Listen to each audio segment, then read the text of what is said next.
War games. It's a broad genre for video games. It's also a great movie from 1983 that you should watch. But anyway, we're talking about 15 war games to pay attention to in 2020.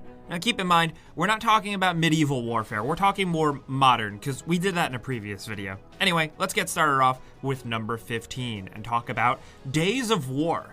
This is a fast-paced World War II first-person shooter that released in January. It's competitive and seemingly pretty chaotic, with a bunch of classes, 12 maps, and 60 weapons. You can get into up to 32-player multiplayer matches here, or play with bots, which we always appreciate.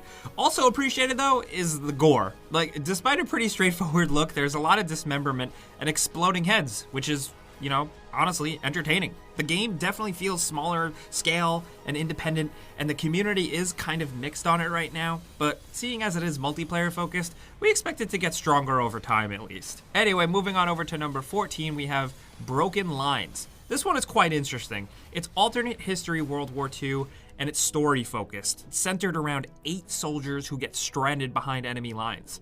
This one is honestly quite a nice surprise, really. Like, it's got tactical turn-based strategy RPG gameplay, but the intense story focus leaves you helping these soldiers deal with the horrors of war. The decisions are extremely important here, in battle and outside of it, thanks to the story-driven gameplay. This is a PC gamer's game for sure, especially if you love tactical RPGs or something like XCOM, but you want a little bit more direct story impact with it, maybe look into Broken Lines. Now at number 13, we have Blunt Force, which is not a marijuana game. Yes, but we're still on PC World War II games. This one, though, is a VR game. It was slated for 2019, but as of right now, it hasn't seen a release. Still, though, I mean, the gameplay and the trailers we've seen are absolutely insane. It's centered around 2 storylines. Now, in one, you're a spy, and in the other, you're a soldier. It has both arcade and challenge modes, and the main loops are centered around puzzle solving and story stuff with the spy, and then just with the soldier, straight up wartime shooting stuff. I mean, come on, like I said, like you see this footage here, it looks really awesome, and if they can get the graphics that good, this could be a kick-ass VR game. Not much else to really say about it other than that we're really excited for this one, and it's definitely on our VR radar. But over to number 12, we have Comanche. This is a THQ Nordic joint that revives the classic PC game series about attack helicopters. I love that THQ Nordic kind of just exists to revive old franchises that people really love. I appreciate that they just keep doing this. But with Comanche, this new one focuses around objective-based multiplayer combat scenarios. It's team-based, competitive, with fast-paced dogfights in absolutely massive-looking landscape maps, and thankfully, there's gonna be single-player content for us old-school folks as well. It's dropping sometime in 2020, and it is an early access game. There's an open multiplayer beta dropping soon too if you're watching this video close to its publish date, so that's something to keep an eye on if you're just looking for something to try out, but yeah. Now over at number 11, we have Panzer Corps 2. Hey man, it's cool that you like helicopters, but if you like tanks, we got this right here. This is World War II vehicular warfare where the gameplay is turn-based, so you're sort of serving as a general. It's easy to get into, but difficult and highly strategic to master, it seems. This is one of those hardcore, like your dad-style World War II games that has a massive amount of content. It's going to start with 60 different single-player scenarios along with extra bonus ones and 10 multiplayer design scenarios. You can also randomly generate a map with a few different mission types to mess around with online or cooperative play for all the modes as well. It also looks very pretty with time of day and weather effects and just a massive, massive variety of units. You can finally get your hands on this one March 19th, 2020. But over at number 10, Starship Troopers Terran Command. Hell yeah, baby, we're getting a new Starship Troopers game. It's an RTS game, and believe it or not, it's not the first Starship Troopers game. There was Terran Ascendancy for the PC in 2000 that honestly not a lot of people remember. But what I like about this one, judging from the statements made by the team, the developers, and the debut trailer itself, the game is going for some of that Paul Verhoeven movie inspiration, you know, from the television broadcast style to the campy, goofy voiceover and design of a lot of the units. I'm excited. Bug warfare is the best warfare as far as I'm concerned. I just love Starship Troopers, and I'm happy it's getting a game, even if it doesn't turn out that great. Just some sort of like licensed property Starship Troopers thing. I want more of that. I'll take whatever I can get, man. But coming down to number 9, we have Medal of Honor Above and Beyond. As you guys probably know, EA does own Respawn. And as you probably know that despite, a lot of people grumbling about EA, Respawn has been kicking ass making games like Titanfall and most recently Jedi Fallen Order, and one of their next projects is actually a VR game. And it's a game under the Medal of Honor banner, which we haven't seen in quite some time, and thankfully, the last reboot they've kind of stopped pursuing. This goes back to its roots with World War II action, but it's completely in VR. We've seen a lot of things like throwing objects in the environment, tossing grenades, some first-person, obviously shooting with a bunch of realistic-looking weapons, and honestly, this looks like it could be straight-up good fun.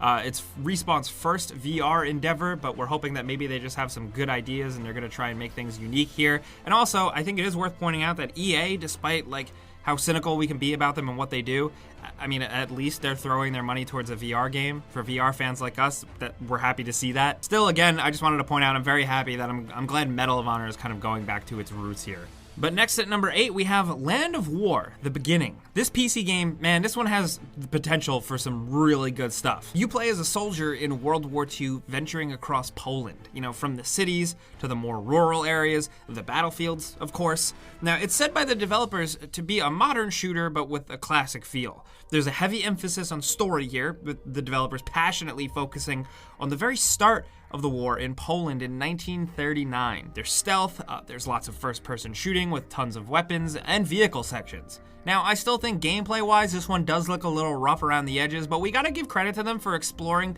a World War II story that hasn't been overdone in other movies and TVs and games. Now, Land of War is expected in 2020, but we don't have a clear announced release date yet, so yeah.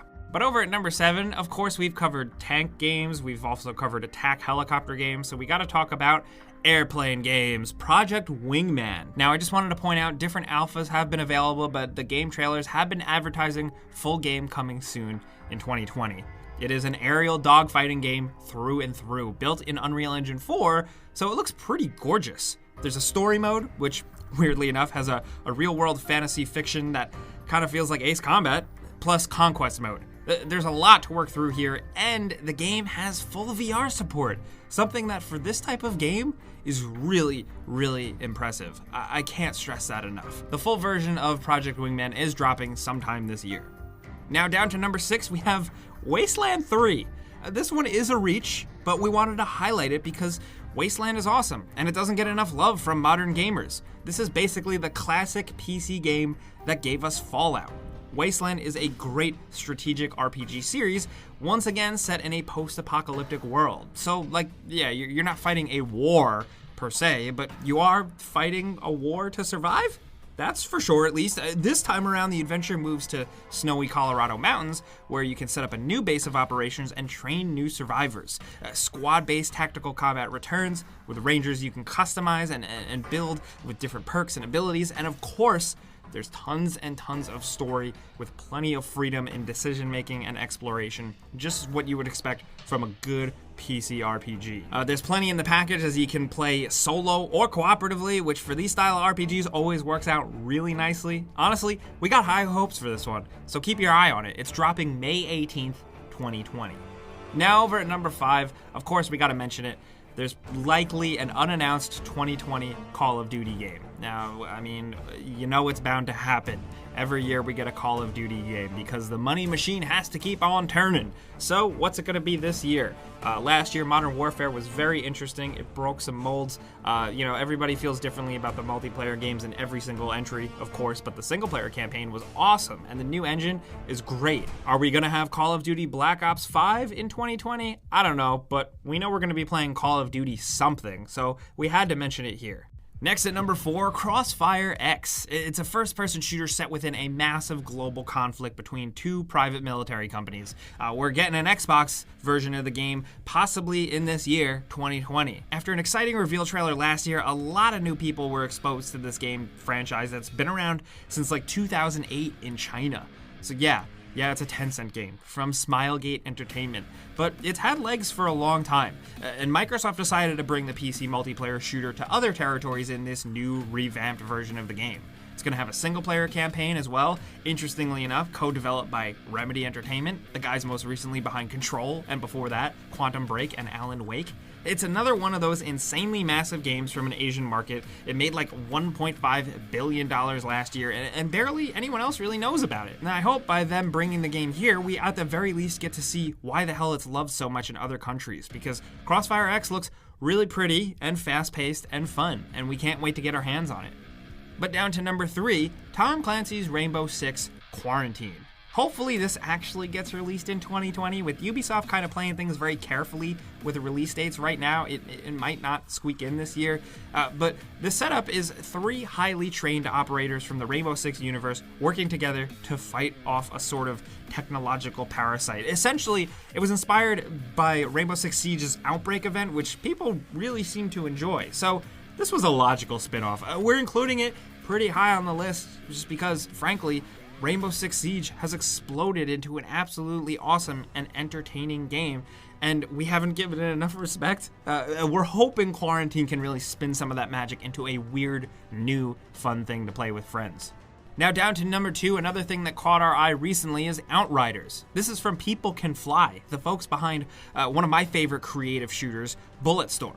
Interestingly enough, though, Outriders is a third-person shooter. Maybe slightly Gears of War inspired, but definitely something different, especially with the main hook. It's extremely sci-fi with elements of colonizing an alien planet, and there's a superstorm that gives both the colonists and the native planet people basically superpowers straight up, and then they fight each other. You're fighting in this conflict with cool looking characters and guns, shooting and superpower blasting your way through via 1 to 3 player drop in, drop out co-op gameplay. Really, I still think at first glance it might seem a little generic, but People Can Fly can get really creative with their shooters in the gameplay department, and I think that's worth paying attention to. This is going to be dropping for PC and the current consoles, as well as next generation consoles later in the year, so yeah, that's definitely something to think about.